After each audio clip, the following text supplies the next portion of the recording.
السلام علیکم ورحمۃ اللہ وبرکاتہ۔ حضرت عمر رضی اللہ تعالیٰ عنہ رات کو نکل گئے تھے۔ وہ اپنے حکمران تھے، وہ اپنے اور لوگوں کا خیال رکھتے تھے۔ رات کو وہ نکل گئے تھے کہ میں جاؤں اور پتہ کروں کہ کسی گھر میں بے بسی نہ ہو، کسی گھر میں کوئی بھوکے نہ سوئے، کسی کے گھر میں ضرورت ہو اور میں ٹائم پہ نہ پہنچوں۔ تو وہ جب چلے گئے تھے نا تو وہ چلتے چلتے تھک گئے تھے، تو وہ ایک دیوار کے ساتھ سر لگا کے لیٹ گئے، وہ سو گئے۔ ان کے ساتھ غلام بھی تھے ان کے۔ ایک بچی اندر بیٹھی ہوئی تھی جن کی اس کی ماں بھی تھی۔ اس کی ماں اس کو کہہ رہی تھی اٹھ بیٹا اور دودھ میں پانی ڈال، تو وہ اس کو کہہ رہی ہے کہ ہمیں تو حضرت عمر بن خطاب رضی اللہ تعالیٰ عنہ نے منع کی ہے کہ دودھ میں پانی نہیں ڈالنا۔ اس نے کہا کہ جاؤ، ہمیں کون سا حضرت عمر رضی اللہ تعالیٰ عنہ دیکھ رہے ہیں، آپ جا کے پانی ڈال کے آؤ دودھ میں۔ تو اس بچی نے یہ کہا کہ حضرت عمر رضی اللہ تعالیٰ عنہ تو نہیں دیکھ رہے، پر ان کا رب تو دیکھ رہا ہے۔ اس بچی نے یہ کہا کہ ان کا رب تو دیکھ رہا ہے نا، ہمیں وہ نہیں دیکھ رہے پر اس کا رب تو ہمیں دیکھ رہا ہے نا۔ تو حضرت عمر رضی اللہ تعالیٰ عنہ نے فرمایا اسلم، جاؤ اور پتہ کرو، اس گھر کا یاد رکھنا پتہ، اور اس گھر میں یہ بھی دیکھ کے آنا ہے کہ اس گھر میں کوئی مرد ہے بھی کہ نہیں، اور یہ بچی کس سے بات کر رہی تھی وہ بھی سارا پتہ کر کے آنا ہے۔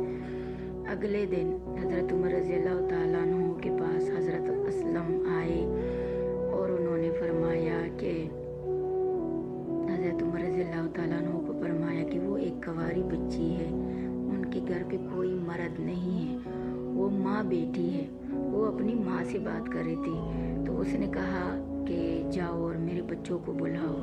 اس نے اپنے سارے بیٹوں کو بلایا اور انہوں نے فرمایا کہ حضرت عبد الرحمن رضی اللہ تعالیٰ عنہ سے بھی پوچھا، سب سے پوچھا کہ آپ میں کسی کو حاجت ہے بیوی کی تو آپ مجھے بتائیں۔ تو سب سے ایک بیٹے نے جواب دیا کہ ہاں بابا جان، مجھے میری بیوی کی حاجت ہے پر میری نکاح نہیں ہوا۔ انہوں نے اس بچی کے گھر درخواست بھیجی اور نکاح نامے کا پیغام بھی بھیجا۔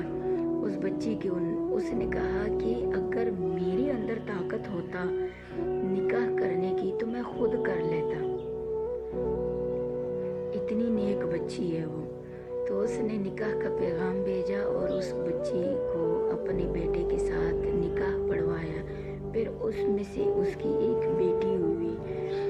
تو یعنی مطلب کہ یہ ہے اس مسئلے کا مطلب یہ میں آپ کو سمجھا رہی ہوں کہ اگر آپ دیکھیں نا تو آپ یہ فرق نہ کریں کہ وہ امیر کی بیٹی ہے کہ غریب کی دیکھیے، اس کا نیک پن دیکھے، اس بچی کا یہ دیکھے کہ وہ کتنی مخلص ہوگی آپ کے ساتھ، وہ کتنی اللہ کی نیک بچی ہوگی۔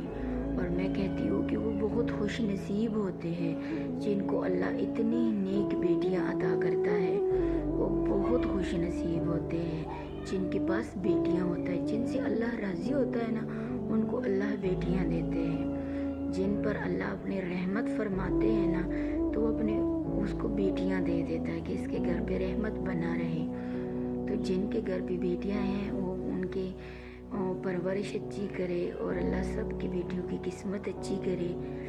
اور ہر والدین کی چاہت ہوتی، خواہش ہوتی کہ میری بیٹی اچھے سے اچھے گھر میں جائے، جس گھر میں اس سے کوئی تکلیف نہ ہو، کوئی دکھ نہ ہو، جو بھی اس کے مائکے میں اس کو تکلیف دکھ ہوتا ہے اس کے بدلے میں اللہ اس کے آگے زندگی آسان کرے۔